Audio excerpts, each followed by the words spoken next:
सामा खेला गेला हूँ माई ये छोटका भैया केरा टोला सामा खेला लगेला हूँ माई हे भैया केरा टोला छिया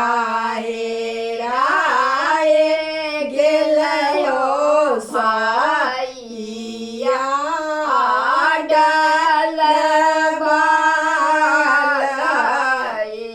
गेला चोरा बिछिया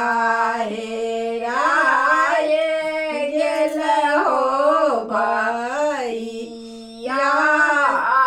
डलबा लाए गेल चोरा चोरबा के नाम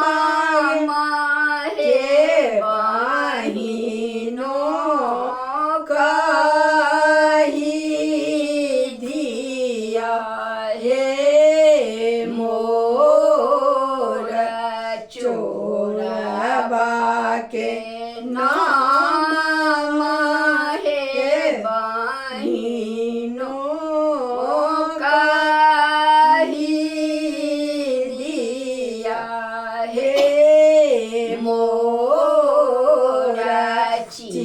चिन्हाई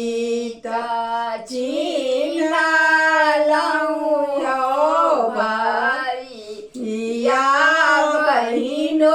बहिनोइया रैया बड़ चोर चिन्हाई चिन्हलौं भैया बहिनोइया रैया बड़ चोरा हुन पका करहुन हो भैया बनहुन रे सामा कडोरा भारहुन पकर हुन हो